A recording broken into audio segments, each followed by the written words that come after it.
Bismillahirrahmanirrahim. Assalamualaikum warahmatullahi wabarakatuh. Alhamdulillah wa kafa wassalatu wassalamu ala nabiyil mustafa alladzi la yantiqu 'anil hawa in huwa illa wahyun yuha wa ala alihi ahli sidqi wal wafa amma ba'd.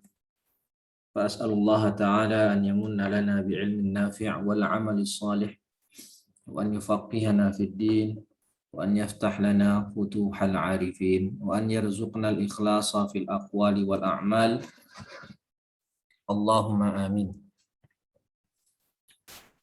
Ma'asyiral muslimin, a'azzani Allah wa iyyakum. Alhamdulillah, puji syukur kepada Allah atas segala limpahan nikmat dan karunia dari Allah. Yang paling utama tentu nikmat iman dan Islam. Salawat dan salam senantiasa kita curahkan buat Nabi kita, uswatun hasanah kita, Nabi Muhammad sallallahu alaihi wasallam, beserta keluarga beliau, sahabat dan orang-orang yang senantiasa ittiba di jalan beliau hingga akhir zaman.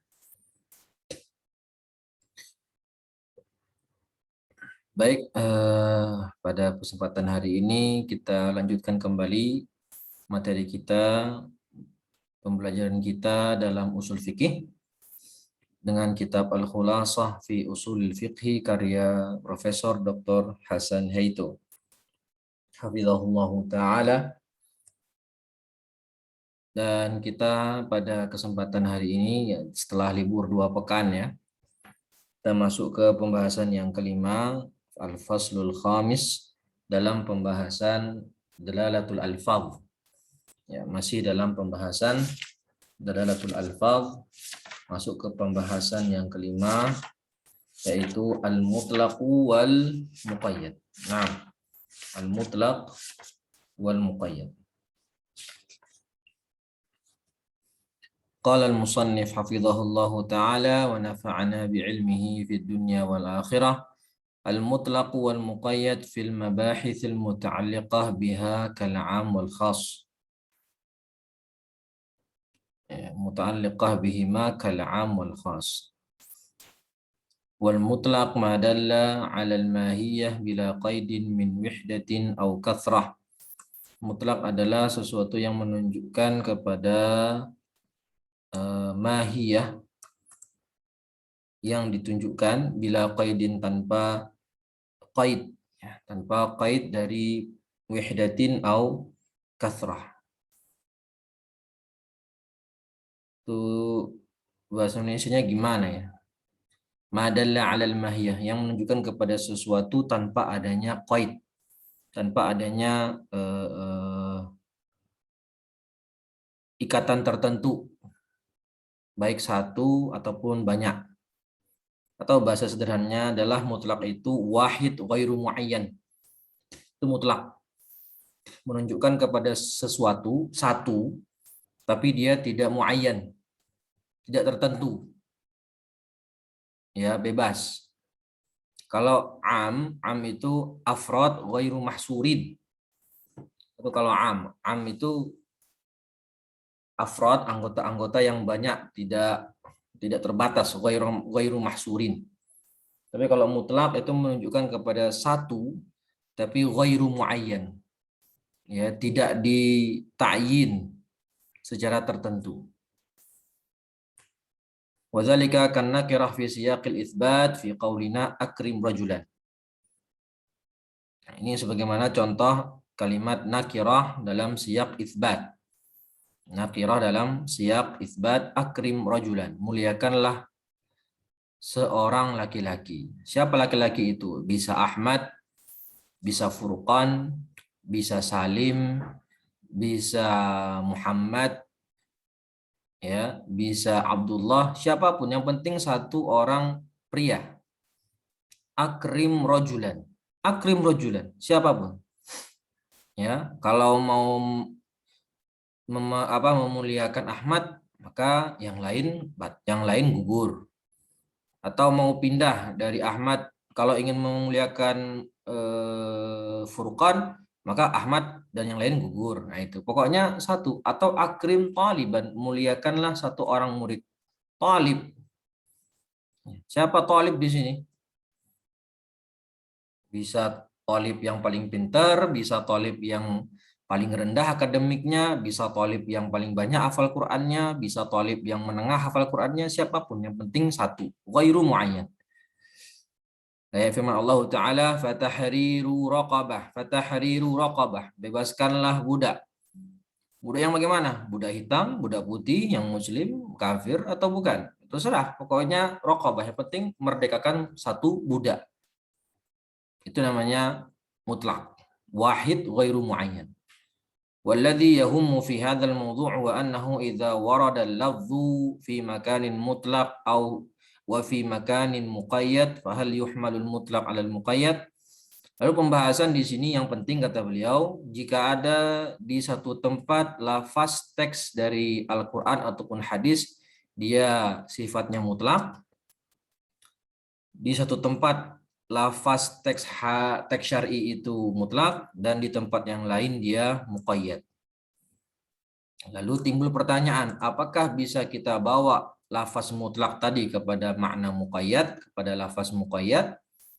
Fihi tafsilun illa annahu ijmalan yuhmal alaihi.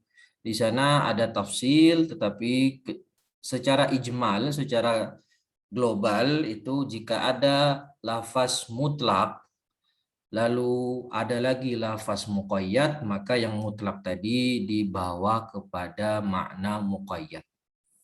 Itu secara ijmal. Nah, tafsilnya bagaimana? Wadzalika qarraqabah allati warada syar'u bi'i'taqiha kaffarah. Ini tentang ayat untuk membebaskan budak. Fatahriru raqabah. Ya, sebagai bentuk kafarah.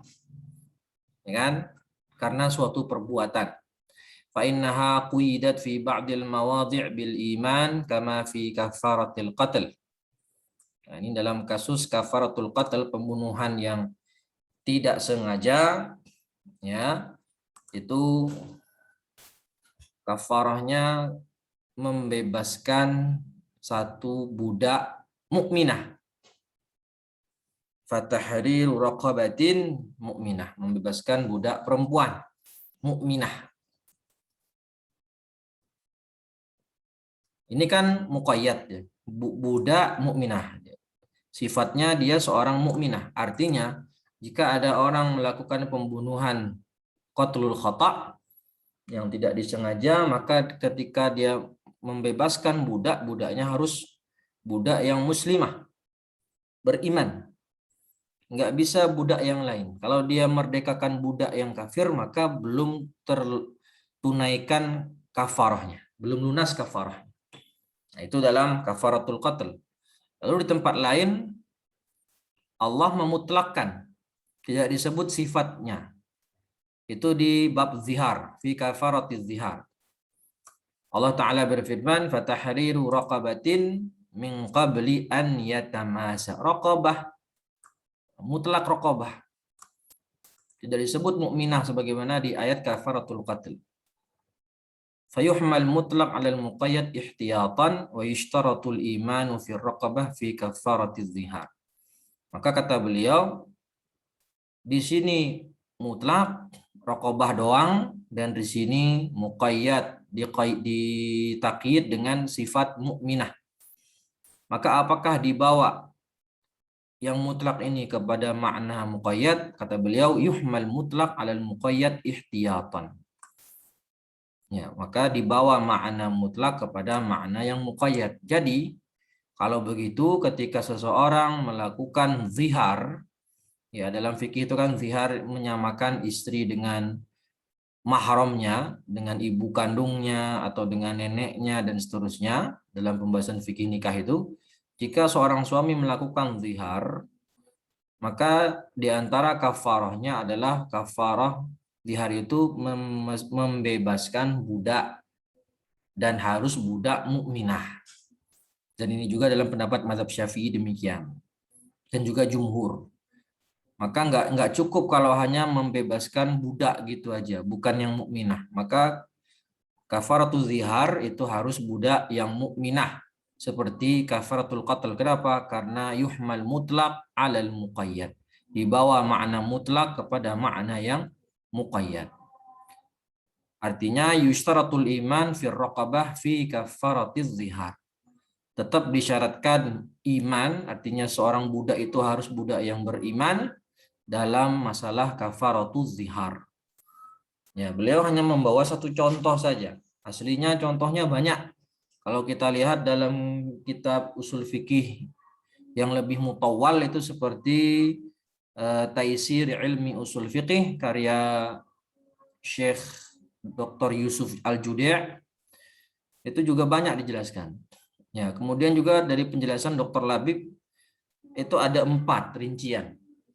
Ada 4 rincian hal yuhmal mutlak alal muqayyad. Tafsilnya ada 4. Pertama, idza ittahadal hukmu was sabab. Ya, kalau sebab dan hukumnya sama. Ayat yang pertama dengan ayat yang kedua itu sebab dan hukumnya sama. Contohnya Allah Ta'ala berfirman dalam surat An-Nisa ayat 43. Famsahu biwujuhikum wa aidikum. Famsahu biwujuhikum wa aidikum. Lalu di ayat Al-Maidah ayat 6 beliau Allah juga berfirman famsahu biwujuhikum wa aidikum minhu. Artinya biturab. Nah, di sini sama-sama famsahu biwujuhikum wa aidikum. Yang pertama, ayatnya mutlak. Wa aidikum. Usaplah wajah kalian dan tangan kalian. Lalu yang kedua, ayatnya berbunyi usaplah wajah kalian dan kedua tangan kalian dengan turab. Maka di sini kita lihat sebabnya apa? Sebabnya sama-sama toharoh. Sebabnya sama-sama toharoh dan hukumnya sama-sama disuruh untuk mashu, al-mashu, mengusap. Maka ulama sepakat jika sebabnya sama dan hukumnya juga sama, maka harus dibawa makna mutlak kepada makna muqayyad. Sehingga mengusap atau mengusap wajah dan tangan ketika tidak ada air, ketika bertayamum itu dengan turab. Ya, kan sebelumnya dikatakan fatayammamu sha'idan thayyiba famsahu biwujuhikum wa aydikum. Itu yang pertama. Yang kedua, sha'idan thayyiba famsahu biwujuhikum wa aydikum minhu. Minhu artinya min turab. Tayamum harus pakai turab, nggak bisa dengan pakai material yang lain, dengan pasir, nggak bisa, dengan tepung, nggak bisa, dengan remah-remah genting, nggak bisa, harus dengan turab karena maknanya mutlak dibawa kepada makna muqayyad. Ini sepakatan ulama sudah. Kemudian yang kedua, tadi kan jika hukum dan sebabnya sama maka wajib yuhmal mutlak alal muqayyad. Yang kedua, kalau hukum dan sebabnya berbeda, ikhtalafal hukmu was sabab. Maka ini ulama sepakat la yuhmalul mutlak alal muqayyad. Tidak boleh dibawa makna mutlak kepada makna muqayyad. Artinya biarkan saja seperti sedia kala. Nggak boleh dibawa kepada makna muqayyad. Contohnya dalam firman Allah Ta'ala tentang hukum potong tangan bagi pencuri. As-sariq was-sariqu was-sariqatu faqta'u aydiyahuma. Faqta'u aydiyahuma. Lalu ayat yang lain Allah berfirman faghsilu wujuhakum wa aydiyakum ilal marafiq. Ini dalam ayat berwudu. Ya ayyuhalladzina amanu idza qumtum ilas shalah faghsilu wujuhakum wa aydiyakum ilal marafiq dan seterusnya. Kita lihat. Ayat yang pertama bercerita tentang hukum potong tangan bagi pencuri. Sebabnya apa dia mencuri? Sebabnya dia dipotong tangan. Sebabnya adalah as-sariqah, mencuri. Sedangkan ayat yang kedua itu sebab disuruh membasuh tangan sampai ke siku-siku, sampai ke siku, itu sebabnya adalah toharah. Lalu yang ayat pertama hukumnya potong tangan, hukum yang kedua adalah ghusl, membasuh. Maka ini sebabnya sudah berbeda, begitu pula hukumnya juga berbeda. Maka ulama juga sepakat la yuhmal mutlaq alal muqayyad. Tidak dibawa makna mutlak kepada makna muqayyad. Sehingga dalam hukuman potong tangan, kalau kita lihat dalam kitab-kitab fikih, potong tangan itu bagi pencuri jika telah memenuhi syarat-syarat dan ketentuan yang telah ditetapkan syariat, maka potong tangan itu adalah pergelangannya sampai kuat, ya, sampai kuat, tidak sampai siku. Kenapa? Karena tidak bisa dibawa makna mutlak kepada makna muqayyad. Kepada ayat faghsilu wujuhakum wa aydiyakum ilal marafiq.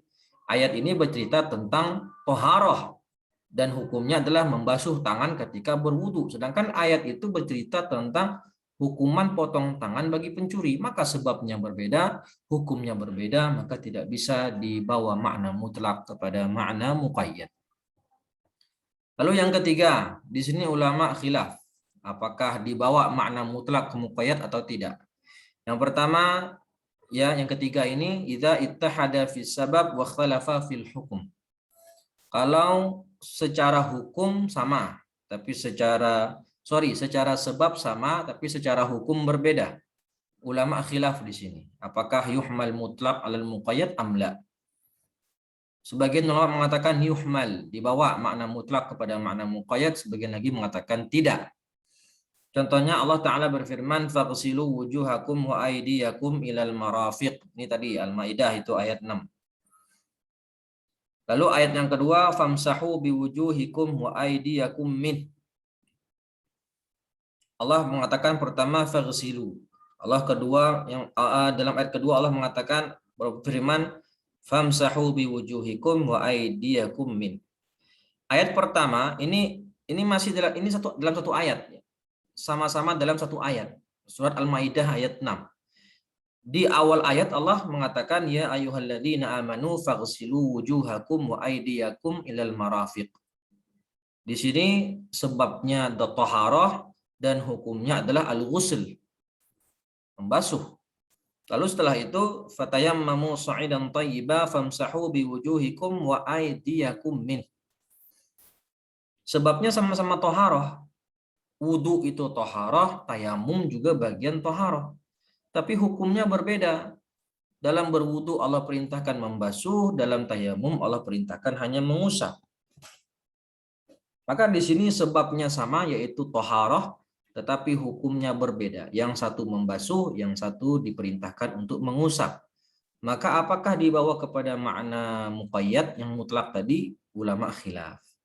Ulama khilaf. Ya, ada yang mengatakan yuhmal, ada yang mengatakan la yuhmal.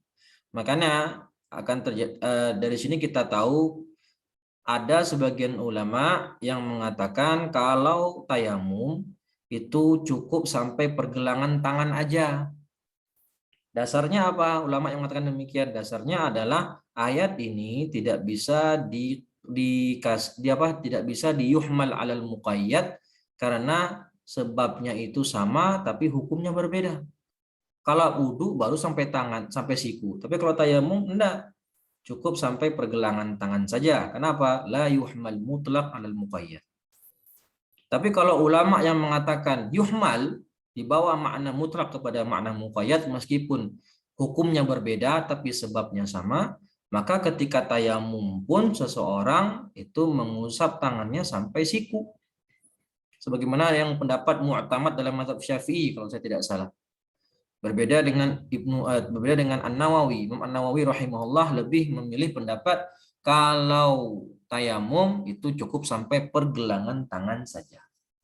Dari sinilah kita tahu kenapa ulama berbeda dalam masalah tayamum. Apakah cukup sampai pergelangan tangan atau sampai siku? Ternyata itu perbedaannya bersumber dari usul fiqh. Dari perbedaan khilaf dalam usul fikih, apakah dibawa kepada makna muqayyad atau tidak. Yang terakhir, yang keempat di sini, jika hukumnya sama. Tadi kan jika sebabnya sama, hukum berbeda. Nah sekarang kebalikan. Jika hukumnya sama, tapi sebabnya berbeda, apakah dibawa kepada makna muqayyad yang mutlak tadi? Ini contohnya tadi yang ayat zihar dengan kafaratul qatl. Dalam surat An-Nisa ayat 96 itu tentang kafaratul qatl, fatahriru raqabatin mu'minah. Lalu dalam surat Al-Mujadalah ayat 3 Allah berfirman fatahriru raqabatin min qabli an yatamassa. Ayat pertama ini bercerita tentang kafaratul qatl, kafarah pembunuhan tidak sengaja. Ya. Yang kedua itu bercerita tentang kafarah untuk suami yang melakukan zihar kepada istrinya. Maka hukumnya sama. Hukumnya apa? Hukumnya sama-sama perintah untuk membebaskan budak. Tapi sebabnya berbeda. Ayat pertama, sebab dia membebaskan budak karena pembunuhan. Dan ayat yang kedua, karena kenapa dia diperintahkan untuk membebaskan budak, itu karena dia melakukan zihar. Jadi yang satu sebabnya qatlul khata, yang kedua sebabnya zihar. Tapi hukumnya sama-sama perintah untuk tahriru raqabah. Lalu pertanyaannya, apakah yuhmal mutlak alal muqayyad? Nah, di sini kan sudah ada contohnya nih. Ya, maka jumhur mengatakan yuhmal.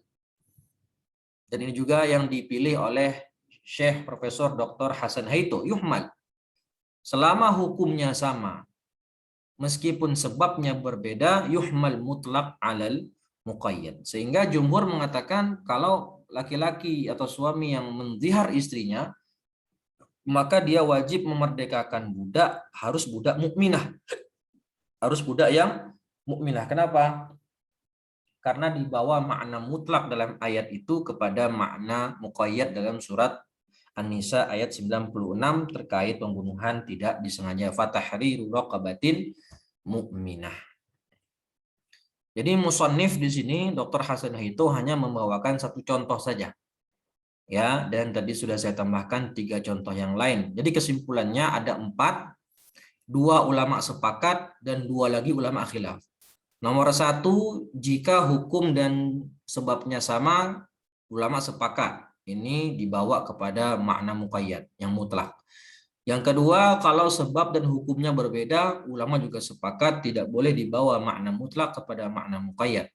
Dan yang ketiga, jika sebabnya sama tapi hukumnya berbeda, maka ulama juga khilaf. Ada yang mengatakan yuhmal mutlak alal muqayyad, ada yang mengatakan la yuhmal. Yang keempat, jika hukumnya sama tapi sebabnya berbeda, maka jumhur mengatakan yuhmal mutlak alal muqayyad. Nah, semoga dapat dipahami. Ya, kemudian kita lanjut ke pembahasan yang kedua, al-mujmal wal mubayyan.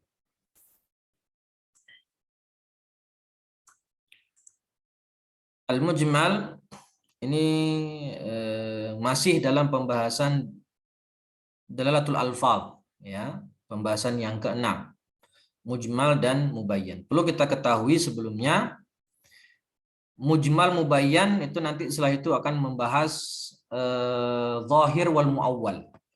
Zahir dan muawwal. Nah, dalam lafaz yang ada dalam teks syar'i itu lafaznya ada 4 jenis.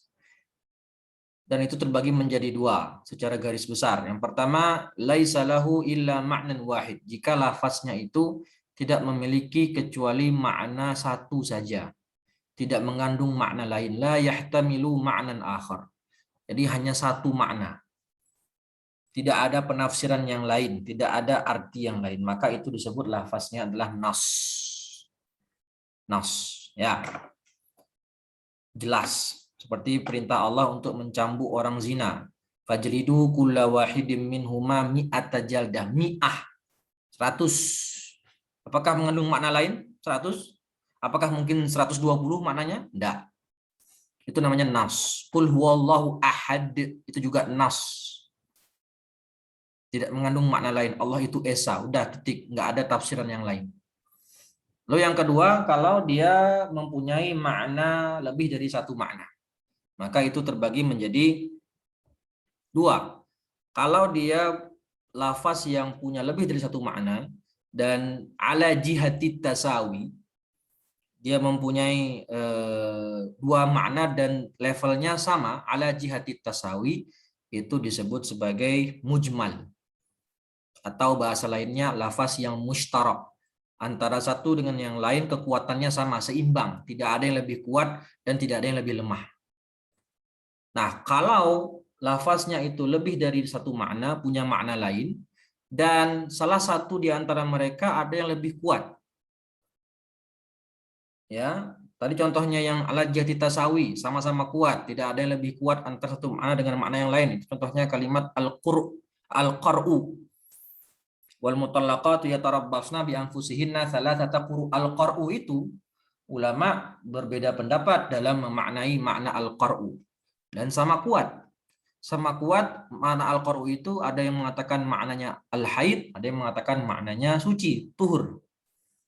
Contoh lain adalah as-as, itu bisa bermakna dukhul, bisa bermakna khuruj. Tapi sama kuat.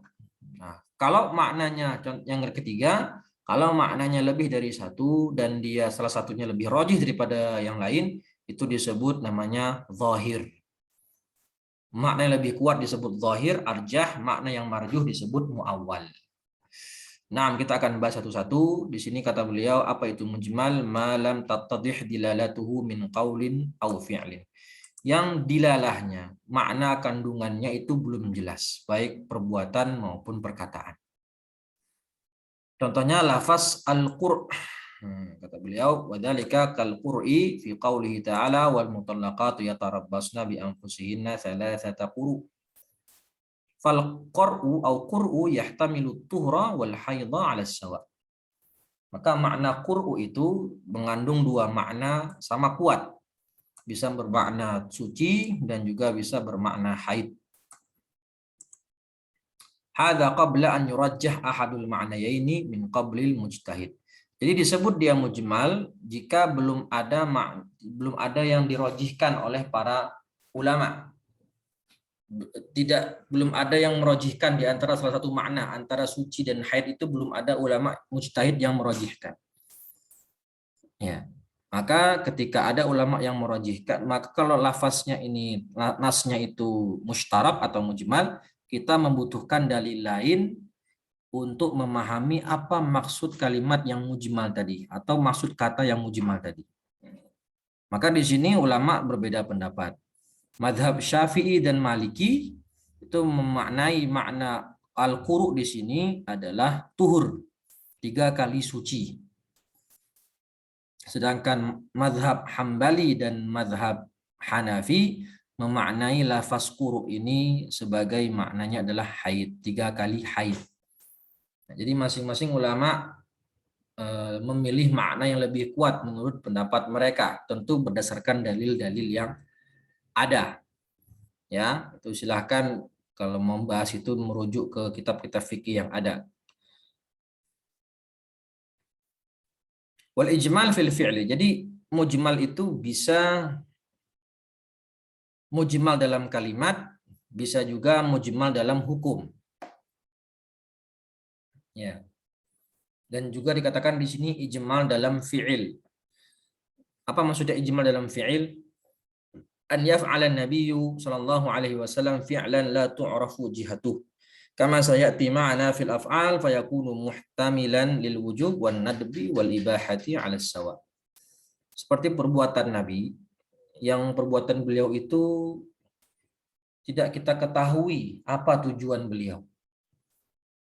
Apakah beliau maksudkan perbuatan itu untuk ta'abbudi atau jibilli?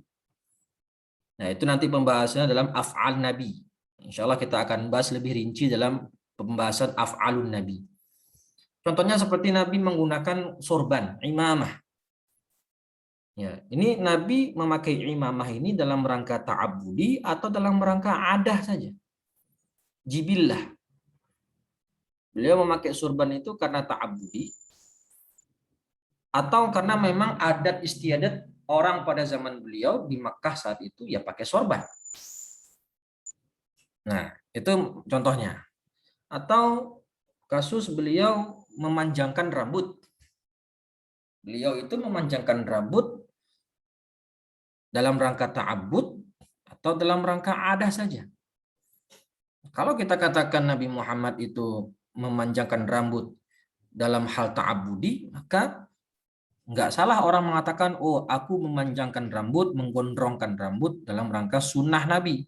Seandainya kita pahami maksud dari memanjangkan rambut oleh Nabi itu sunnah atau ta'abbud. Begitu pula sebaliknya adalah memakai imamah. Kalau kita katakan memakai imamah itu adalah sunnah,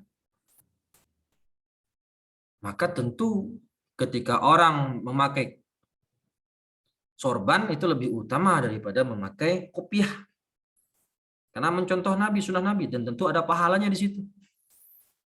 Nah, itu contoh apa namanya?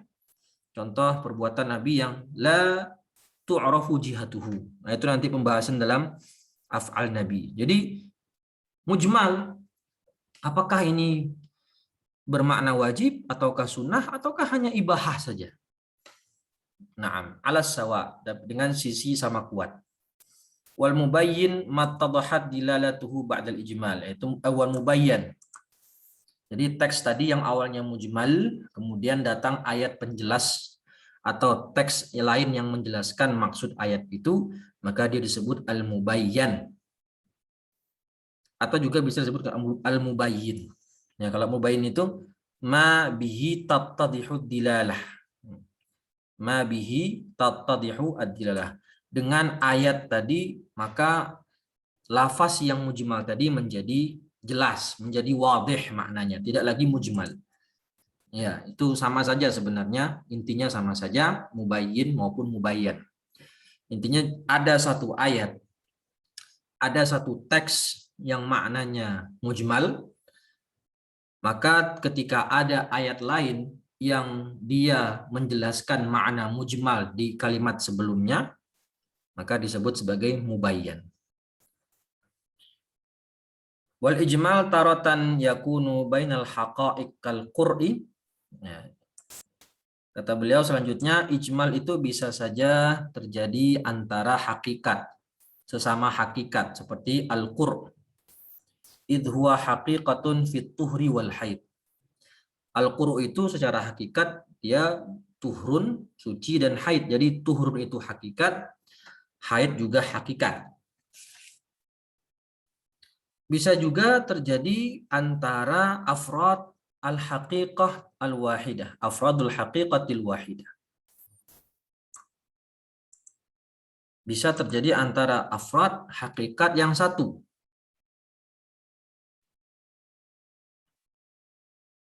Contohnya di sini beliau bawakan innallaha ya'murukum an tadhbahu baqarah. An tadhbahu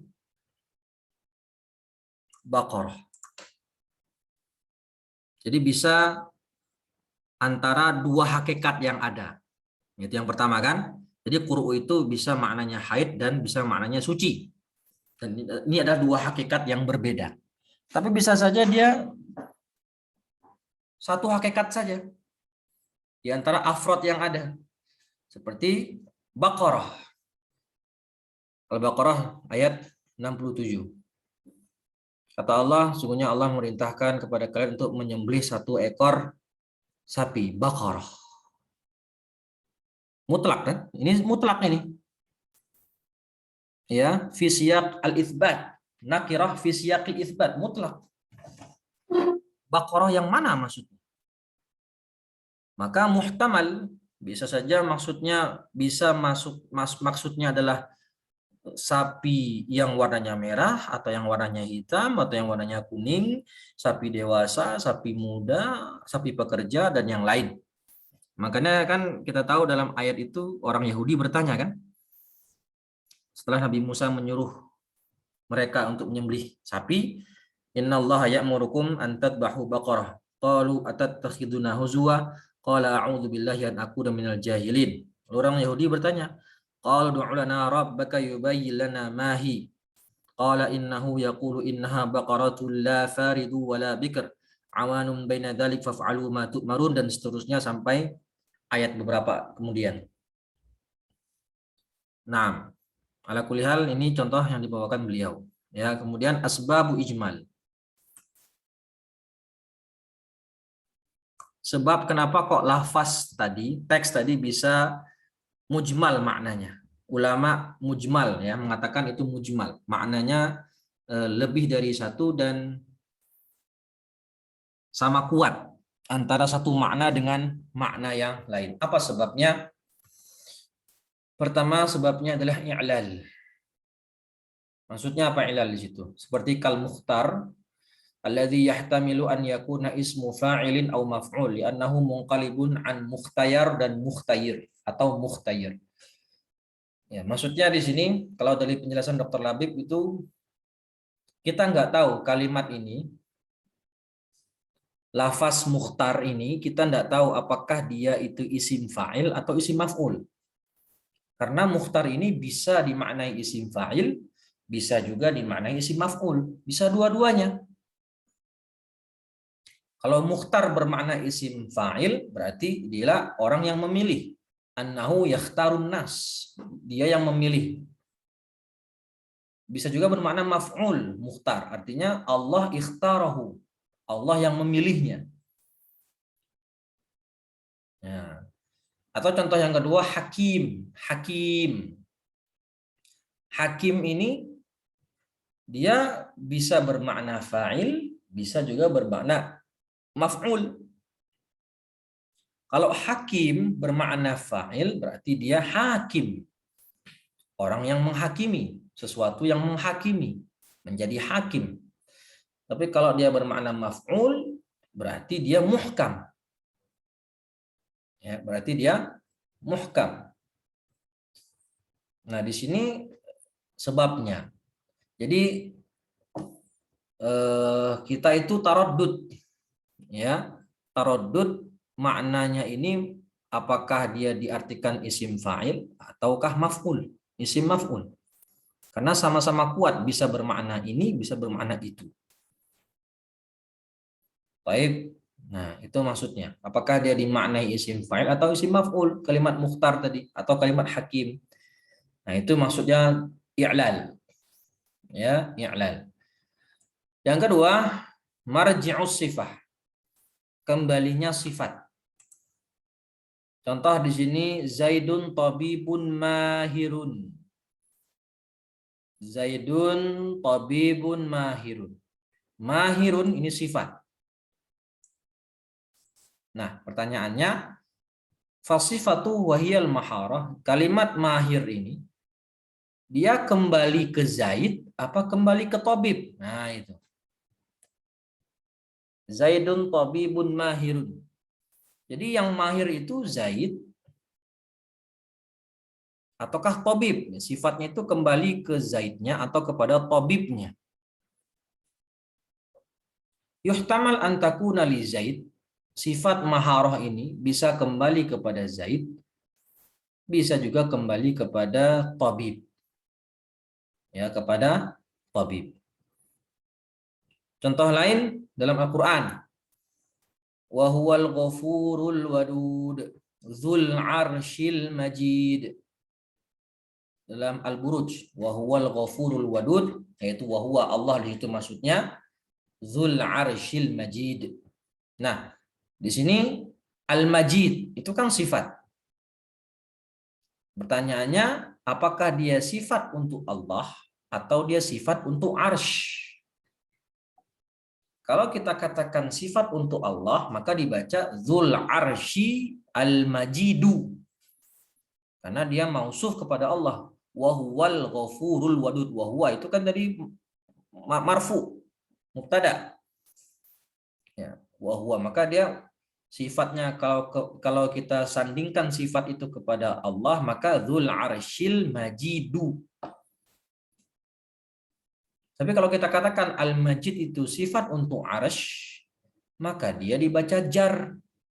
Dzul Arsyil Majidi. Dzul Arsyil Majidi. Nah, itu dia. Jadi ada kalimat yang kita tidak tahu. Sifatnya itu kembali ke A atau ke B. Nah, itu. Kayak tadi, Zaidun tabibun mahir. Ini mahir ini sifat kembali ke Zaid atau kembali ke tabib. Dzul Arsyil Majid. Al-Majid ini kembali sifatnya ke Allah atau ke arsy. Nah, itu taraddud. Kita tidak tahu kemana kembali sifat tersebut. Maka dikatakan mujmal. Nah, kalau dia sifatnya mujmal, maka kita harus mencari ayat lain yang menjelaskan kemujmalan ayat tadi. Mana makna yang dipakai? Kalau ada, maka dia menjadi mubayyan. Ya, menjadi mubayyan. Yang ketiga istitsna al-majhul. Istitsna majhul, pengecualian tapi majhul. Kata Allah Ta'ala, uhillat lakum bahimatul an'am illa ma yutla alaikum. Dihalalkan untuk kalian hewan ternak kecuali apa yang disampaikan kepada kalian. Kecuali apa yang disampaikan kepada kalian. Pertanyaannya, apa itu? Kalau kita melihat dari ayat ini saja, mana yang mayutla alaikum itu mana? Apa? Kan mujmal. Ya, nggak tahu. Fal mustatsna majhul. Yang Allah istisnakan itu majhul. Apa yang diharamkan itu apa? Kita nggak tahu karena Allah menghalalkan uhillat lakum bahimatul an'am. Allah menghalalkan hewan ternak untuk kalian kecuali apa yang Allah sampaikan. Nah, kecuali apa yang Allah sampaikan itu namanya istisna majhul. Nggak tahu kita mana yang dikecualikan. Lalu datanglah ayat berikutnya, Al-Maidah ayat 3 menjelaskan maksud dari istisna majhul ini. Apa itu? Hurrimat alaikumul maitatu waddamu walahmul khinzir ila akhiril ayat. Oh, dari situ kita baru tahu maksudnya yang di sini ini adalah apa yang ada pada ayat Al-Maidah ayat 3. Nah, itu maksudnya mubayyan, ya. Yang ini mujmal, lalu ketika ada ayat lain yang menjelaskan makna mujmal ini, maka dia ayat disebut sebagai ayat yang mubayyin.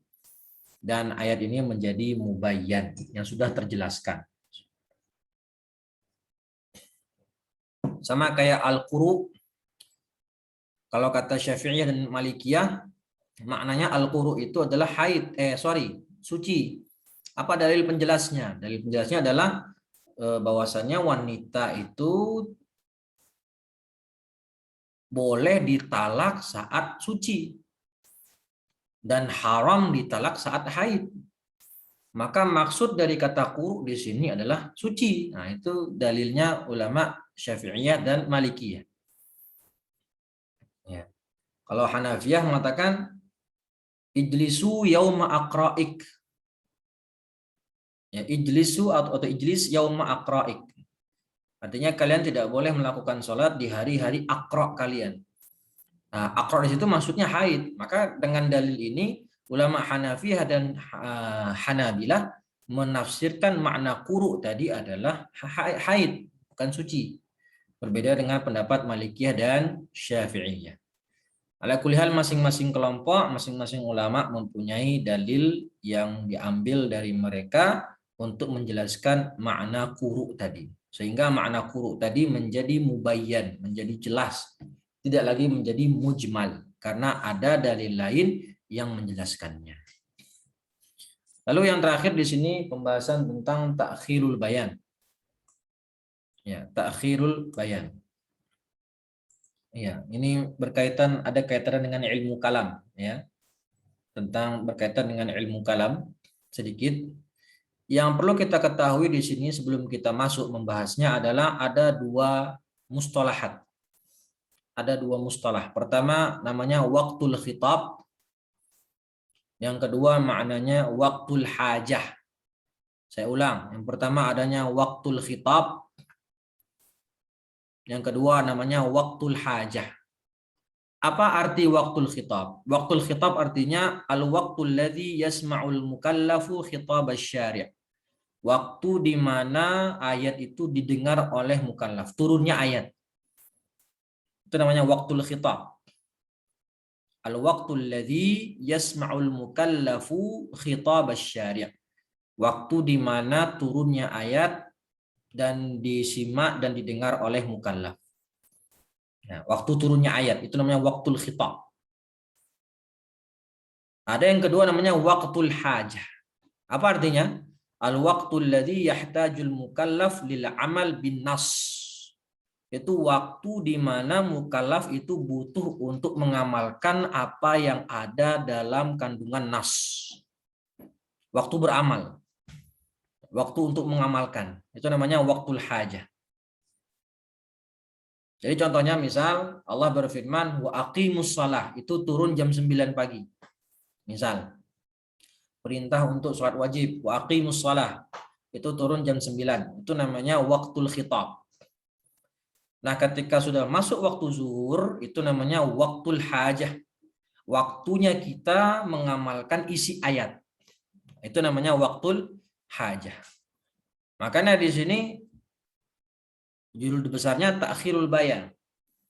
Nah, takhirul bayan an waktil khitab boleh enggak? Mengakhirkan bayan dari waktu khitab ya juz aula. Yang kedua, takhirul bayan an waktil hajah jaizun aula. Nah, sampai sini paham ya? Nah, jadi ingat dua mustalah tadi, ada waktul khitab, ada waktul hajah. Lalu beliau menjelaskan yakadu yakunu muttafiqan alaihi jawazu ta'khiril bayan an waqtil hajah an waqtil khitab ila waqtil hajah wal amal. Pertama, beliau menjelaskan ta'khirul bayan an waqtil khitab. Ya. Mengakhirkan bayan, penjelasan detail dari waktu khitab. Maka hampir seluruh ulama itu sepakat, hampir yakadu yakunu muttafiqan kata beliau. Hampir semua ulama itu bersepakat bolehnya takhirul bayan an waqtil khitab, boleh. Jadi dan itu faktanya ada. Jadi ketika turun ayat ya, turun ayat dan penjelasannya itu nanti besok atau minggu depan atau tahun depan itu boleh. Ya, boleh. Sebagaimana kama akhara bayan as-salawatil khamsi allati furidat lailatal Isra. Perintah mengerjakan salat, perintah salat itu, kewajiban salat bagi umat Islam yang 5 waktu itu turun saat malam Isra Mi'raj. Dan itu Nabi dan kaum muslimin masih dalam periode Makkah. Dan penjelasan rinci tentang tata cara sholat, hukum-hukum sholat, fardu-fardunya, dan jumlah rakaatnya itu nanti dijelaskan ketika Nabi sudah masuk ke periode Madinah. Lalu juga contoh lain wa akhara bayanal af'alil hajj, dan juga mengakhirkan penjelasan perbuatan-perbuatan dalam ibadah haji. Perintah hajinya duluan, tapi penjelasan makna penjelasan detailnya muncul belakangan. Tidak masalah. Ya, kayak tadi saya contohkan sederhananya, perintah sholat waktul khitab muncul jam 9. Ya, muncul jam 9. Apakah harus saat turun ayat itu langsung ada penjelasan tentang tata cara sholat? Apakah harus? Ketika Allah turunkan ayat tentang perintah sholat jam 9 pagi, apakah harus wajib saat itu Allah turunkan bagaimana tata caranya, detailnya? Nggak wajib, nggak harus. Jadi kalau takhirul bayan an waqtil khitab, hadza jaiz. Ulama dikatakan hampir ijma' di situ. Artinya hampir seluruh ulama membolehkannya. Ya. Sedangkan ta'khirul bayan an waqtil hajah, nah, wa amma ta'khirul bayani an waqtil hajah wal amal faqad jawwazahu al-asy'ariyah ahlus sunnah wal jamaah.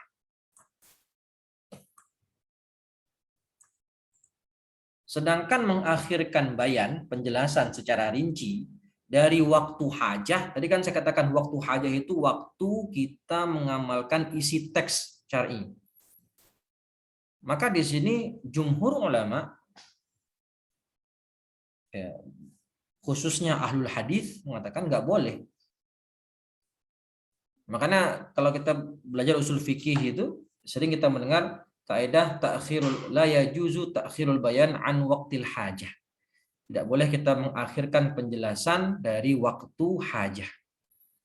Karena kalau Allah menyuruh kita sholat dan tiba waktunya kita laksanakan sholat, Allah perintahkan kita untuk sholat dan tiba waktunya untuk kita kerjakan sholat, tetapi Allah belum menjelaskan kepada kita bagaimana tata cara sholat itu, maka ini termasuk taklif bil muhal, pembebanan syariat yang mustahil. Gimana caranya kita sholat? Wong Allah belum menjelaskan detailnya. Bagaimana sifat sholatnya, bagaimana rukunya, bagaimana sujudnya, nggak dikasih tahu. Bagaimana mungkin kita akan kerjakan sementara kita nggak tahu bagaimana tata cara rincinya. Makanya ahlul hadis, dan ini yang lebih sahih insya Allah, mengatakan ta'khirul bayan an waqtil hajah itu nggak boleh. Beda dengan ta'khirul bayan an waqtil khitab, itu boleh. Karena kalau mengakhirkan bayan ketika sudah tiba waktu hajat itu taklif bil muhal. Tapi Asy'ariyah membolehkan. Bahkan karena di sini beliau adalah akidahnya Asy'ari, maka Asy'ariyah membolehkan taklif bil muhal, itu membolehkan. Binaan ala jawazi taklif bil muhal, kata beliau. Karena mereka berpendapat bolehnya seseorang atau mukallaf ditaklif dengan sesuatu yang muhal, yang mustahil. Dalilnya apa? Karena Allah Ta'ala berfirman, la yus'alu amma yaf'al. Allah tidaklah ditanya terhadap apa yang Allah perbuat, tapi kita yang ditanya. Lalu kelompok yang kedua, kata beliau di sini, wa mana'ahu mu'tazilah. Nah, berseberangan dengan mu'tazilah. Binaan ala man'ihim at-taklif bil muhal. Kata mu'tazilah, ta'khirul bayan an waqtil hajah la yajuz. Berarti sama dengan pendapat ahlul hadis. Dan itu berdasarkan pendapat mereka, itu Mu'tazilah, nggak boleh adanya taklif bil muhal, itu nggak boleh, nggak bisa. Tapi uniknya di sini kata beliau, lihat, wattafaqa al-fariqan ala annahu lam yaqa. Kedua kelompok ini, maksudnya Asy'ariyah dan Mu'tazilah, itu sepakat meskipun mereka berbeda kesimpulan apakah boleh taklif bil muhal atau boleh nggak ta'khirul bayan an waqtil hajah. Yang Asy'ariyah mengatakan boleh, yang Mu'tazilah mengatakan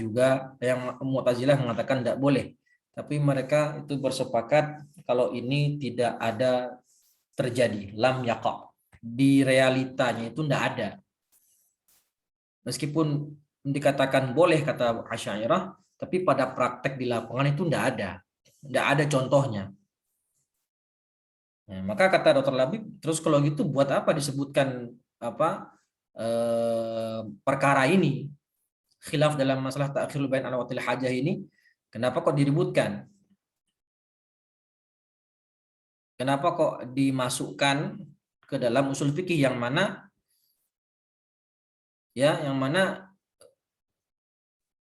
khilaf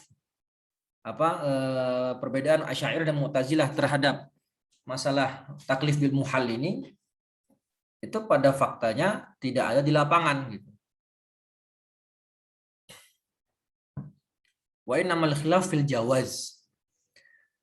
Mereka hanya berbeda dalam masalah boleh atau tidak, tapi fakta di lapangan, contoh fikihnya tidak ada gitu. Furu' fiqhiyah yang dibangun atas itu tidak ada. Ya. La yujad syai'un fi ahkami syariah muhalun kallafallahu bihil insan. Pada faktanya di lapangan nggak ada sesuatu yang mustahil atau taklif yang muhal yang Allah bebankan kepada manusia, itu nggak ada. Nggak ada sebenarnya. Meskipun berbeda pendapat antara Asy'ariyah dan Mu'tazilah. Lalu dalil bolehnya taklif bil muhal, ya, berarti ini dua masalah yang berbeda ya. Dua masalah yang berbeda.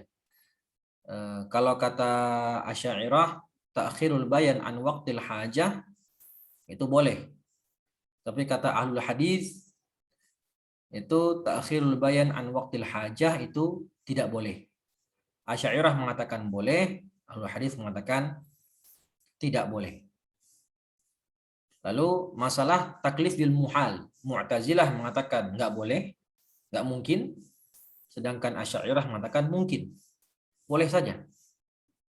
Tetapi kedua kelompok ini bersepakat kalau hal itu tidak pernah ada dalam masalah fikih. Tidak ada contohnya. Tetapi khilaf itu hanya terjadi dalam masalah boleh atau tidak. Dalilnya apa? Dalil taklif bil muhal. Dalil bolehnya taklif bil muhal. Kata Asy'ariyah, kata beliau di sini, Allah Ta'ala berfirman, wala tuhammilna ma la taqata lana bih. Maksudnya bagaimana? Falaula annahu yajuzu an yuhammilahum ma la taqata lana bih lamma 'allamahum an yas'alu adamu. Jadi maksudnya, selama orang beriman itu berkata Rabbana la tuhammilna ma la taqata lana bih, idzan hadza dalilun ala annahu qad yakun. Karena orang beriman berdoa, ya Allah jangan bebankan kami kepada sesuatu yang tidak bisa kami lakukan, yang di luar batas kemampuan kami, berarti ada qad yakunu, ya, ada taklif yang Allah berikan di atas kemampuan hamba. Gitu. Makanya orang beriman doa, la tuhammilna ma la taqata lana bih, ma la taqata lana bih. Jadi di sini kan menurut beliau ada dong taklif bil muhal atau taklif yang di luar kemampuan manusia. Karena buktinya orang beriman berdoa sama Allah untuk minta jangan dibebankan kepadanya taklif yang di luar batas kemampuan. Tapi ini enggak. Ya, kata ahlu hadis mengatakan hadza kalam ghairu sahih. Ya, dari penjelasan Dr. Labib beliau mengatakan ini belum tidak mesti. Ya, padahal ada Allah berfirman apa? Allah Ta'ala berfirman, la yukallifullahu nafsan illa wus'aha. Tidak mungkin Allah membebankan sesuatu kepada kita melebihi batas kemampuan kita, nggak mungkin. Ya, dan ini pendapat ahlul hadis dan insya Allah yang lebih benar insya Allah. Dan alasan beliau mengatakan bisa jadi karena kaum muslimin itu berdoa minta demikian, maka kemungkinan qad yakunu, ya, ada dalilun qad annahu qad yakunu ay qad yujad taklif bil muhal. Bisa jadi ada taklif bil muhal, buktinya umat Islam berdoa sama Allah untuk tidak dibebankan kepadanya apa? Sesuatu yang di luar kemampuannya. Maka ini tidak melazimkan. Tidak melazimkan. Contohnya apa? Dalil Nabi minta sama Allah berdoa, Allahumma inni a'udzubika min adzabil qabri wa a'udzubika min adzabin nar wa min fitnatil masiihid dajjal wa min fitnati mahya wa mamat wa min syarri fitnatil masiihid dajjal. Itu kan doa setelah tasyahud akhir kan? Nabi berlindung kepada Allah, minta berlindung sama Allah dari 4 hal, dari fitnah kubur, dari fitnah azab kubur, dari fitnah kubur, dari fitnah azab neraka, dari fitnah kubur, dari azab neraka, dari fitnah kehidupan dan kematian, dan dari fitnah Masih Dajjal. Itu doa Nabi kan, dan itu yang disunahkan untuk kita baca saat dalam sholat. Pertanyaannya, ketika Nabi berdoa, Allahumma inni a'udzubika min adzabil qabri, apakah berarti Nabi Muhammad akan terkena azab kubur? Nah, ini mustahil. Jadi Nabi berdoa demikian ma'annahu minal muhal an yu'adzab fil qabr. Mustahil Nabi kena azab dalam kubur, mustahil abadan. Kita sepakat nih. Tapi Nabi tetap berdoa demikian. Ya, begitu pula Nabi mengatakan wa a'udzubika min adzabin nar. Nabi berlindung dari azab api neraka. Ya, ma'anna Nabi sallallahu alaihi wasallam minal muhal an yu'adzab fin nar. Mustahil beliau kena azab. Jadi nggak melazimkan adanya doa, itu melazimkan kemungkinan adanya sesuatu tadi. Ya, kata beliau, karena orang Islam itu berdoa, la tuhammilna ma la taqata lana bih, berarti itu menunjukkan ada suatu taklif yang mana melebihi batas kemampuan mukallaf. Makanya mereka minta sama Allah supaya jangan dibebankan taklif yang di luar batas kemampuan. Ini tidak meniscayakan demikian, nggak bisa. Ya, tidak bisa meniscayakan hal itu, tidak bisa. Jadi tidak sepaket, tidak bisa. Dengan contoh tadi dari doa Nabi.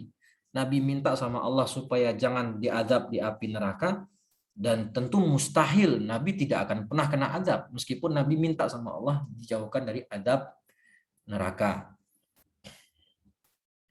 Dan seterusnya. Nah, wa faidatuhu ikhtibarul mukallaf wa ibtila'uhu, faedahnya taklif bil muhal itu adalah menguji, ya, menguji seorang mukallaf. Wallahu taala alam, ya, mungkin cukup sekian yang bisa kita bahas, kita sampaikan pada sore hari ini. Sebelum kita akhiri, mungkin jika ada yang ingin ditanyakan, tafadhal. Iya, Ustaz. Monggo Pak Huzain, tafadhal. Ini, Mas Ustaz. Bagaimana Ustaz kalau itu yang masalah itu yang berbuka puasa di bulan Ramadan menggauli istri itu Ustaz? Ya. Pertanyaannya?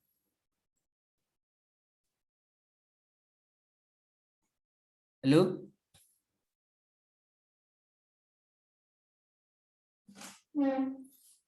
Tes, tes.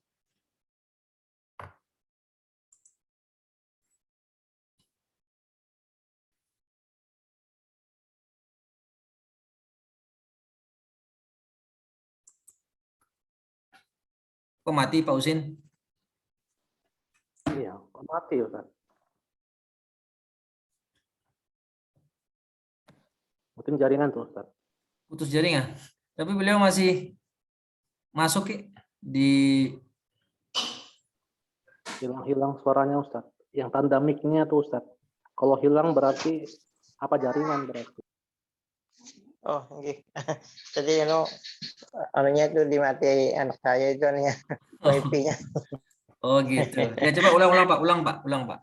Oke. Itu kalau yang di bulan Ramadan menggali istri itu Ustaz, Ya. itu aparatnya membebaskan budak juga kan? Ya. Itu bagaimana dengan masalah jihar? Jihar itu membebaskan budak juga. Apa? Masalah jihar zihar. itu Ustaz. Oh, zihar ya. Ya. Itu masuk mana dalam pelajaran yang tadi Ustaz, apa masuk khusus atau seperti apa itu Ustaz yang tadi? Makasih Ustaz. Assalamualaikum warahmatullahi wabarakatuh. Oh gitu. Iya ya. Waalaikumsalam warahmatullah. Oh, dalam kasus melakukan jima di siang hari Ramadan. Ya, dalam kasus melakukan jima di siang hari Ramadan. Itu kan kafarahnya berurutan, tartib. Pertama, itqu raqabah, membebaskan budak. Yang kedua itu adalah berpuasa 2 bulan berturut-turut, dan yang ketiga adalah memberi makan orang miskin sebanyak 60 orang. Nah, pertanyaannya, budak yang dibebaskan itu apakah mutlak atau muqayyad? Begitu ya, Pak Husin? Oke, Ustaz, apakah memiliki kesamaan dengan jihar itu Ustaz? Maksudnya apakah bisa? Maka di sini kasusnya berbeda. Ya, di sini kasusnya berbeda. Karena yang diyuhmal mutlak alal muqayyad di sini adalah zihar dengan qatlul khata. Ya. Zihar dengan qatlul khata. Kalau di kasus kafarah jima' tadi, maka ini kasusnya berbeda. Maka itu boleh mutlak. Ya, membebaskan budak yang mutlak, tidak mesti yang beriman. Karena yang tadi dibahas itu kasusnya hanya di masalah zihar dengan al-qatl, setahu saya. Wallahu a'lam. Jadi berbeda dengan kasus yang itu, yang yang jima di siang hari bulan suci Ramadan. Nah, berbeda. Ya, jadi boleh mutlak. La yuhmal mutlak lal muqayyad. Jadi masuk mutlak itu Ustaz. Ya. Seingat saya demikian. Wallahu a'lam. Oke, syukran Ustaz. Afwan. Tapi mungkin insya Allah nanti saya cek lagi. Kalau memang insya Allah nanti saya akan cek lagi. Insya Allah kalau pertemuan pekan depan akan saya sampaikan lagi. Kalau memang seingat saya itu memang mutlak ya, tidak yuhmal mutlak alal muqayyad. Wallahu a'lam. Besok Sabtu masih kan Ustaz? Masih insya Allah. Insya Allah besok kita qawaid insya Allah. Oh, bawa itu. Nah, insya Allah nanti akan saya lihat dulu ya, saya pastikan dulu. Tapi sepengetahuan saya itu mutlak, tidak dikaitkan dengan beriman. Ya. Karena tadi contoh yang dibawakan dan penjelasan yang disampaikan itu dalam kasus qatlul khata' dengan zihar. Karena ayatnya fatahriru raqabah. Ya, fatahriru raqabah.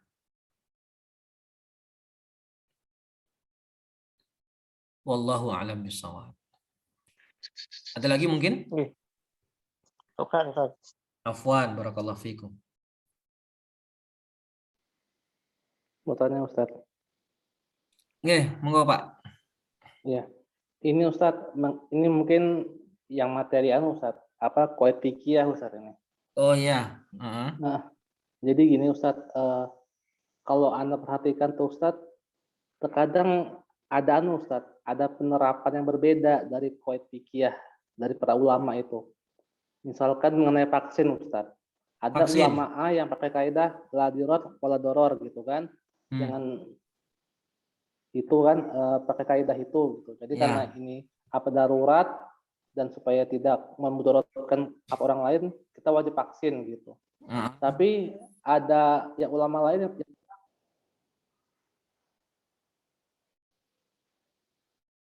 ya Ustaz? Ya terus. Apalagi tadi? Nah, mengenai masalah vaksin Ustaz, ada yang ulama yang pakai kaidah la doror wala diror gitu kan. La doror wala diror gitu. Tapi ada ulama lain yang nggak setuju Ustaz. Maksudnya bilang, oh kaidah itu nggak bisa dipakai gitu. Kita nggak boleh berobat dengan sesuatu yang haram gitu. Karena bagi mereka vaksin itu haram gitu. Kemudian ini bukan tidak ada ukuran darurat di situ gitu tuh. Buktinya yang sembuh pun banyak gitu walaupun nggak vaksin gitu. Itu gimana Ustaz? Maksudnya kok bisa gitu Ustaz? Maksudnya pemahaman ulama terhadap penerapan kaidah itu kok bisa beda-beda gitu Ustaz?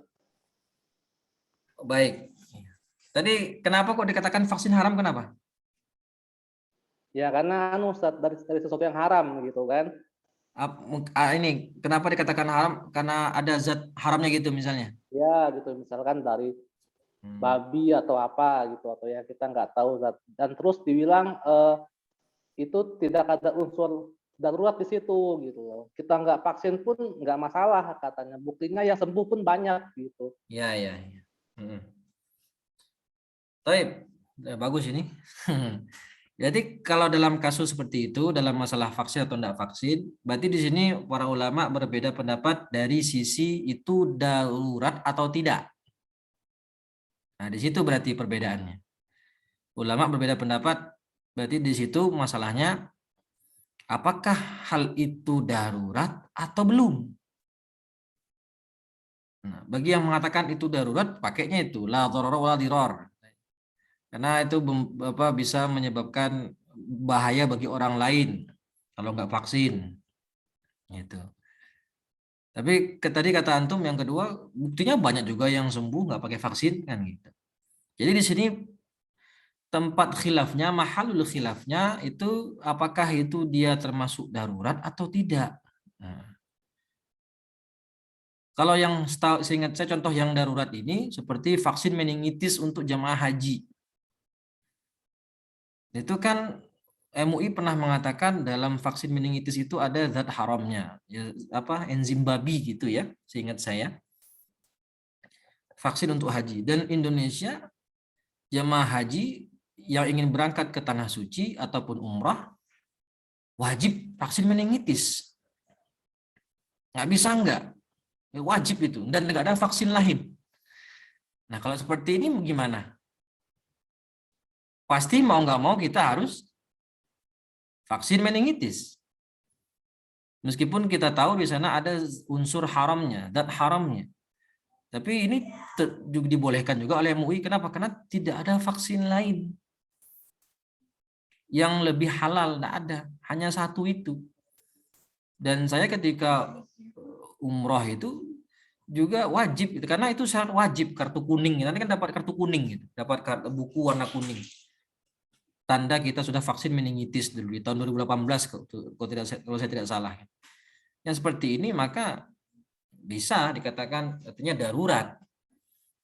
Kita mau naik haji tapi harus punya vaksin meningitis, dan vaksin meningitis yang ada di negeri kita itu ada zat haramnya dan tidak ada vaksin lain yang berlaku. Maka mau nggak mau tentu dibolehkan, bahkan MUI pun membolehkan. Tapi kalau kasus yang sekarang vaksin COVID ini, berarti perbedaannya ulama dikatakan di situ adalah apakah dia darurat atau tidak. Karena yang mengatakan itu tidak darurat membantah yang mengatakan itu darurat. Buktinya yang sembuh juga banyak juga orang nggak vaksin tapi ketika kena COVID sembuh, gitu kan? Maka di sini kembali ke perspektif masing-masing para ulama. Ya, apakah itu masuk dalam ranah darurat atau tidak. Karena kan ini juga qawaid fiqhiyah, furu' fiqhiyah, masalah furu' fiqhiyah. Karena kan dengan kaidah tadi kita mengetahui masalah furu' fiqhiyah, maka bisa saja ya, bisa saja terjadi perbedaan pendapat dalam furu' fiqhiyahnya, dalam menetapkan praktek furu' fiqhiyahnya itu bisa saja terjadi. Karena dalam masalah furu' fiqhiyah bisa saja ulama mengatakan ini kaidahnya benar, ada juga mengatakan tidak setuju dengan kaidah ini dalam masalah tersebut misalnya. Maka bisa terjadi khilaf perbedaan ulama di sana. Ya. Mungkin begitu Pak. Wallahu a'lam. Bisa dapat dipahami enggak? Paham Ustaz, paham. Nah, taib.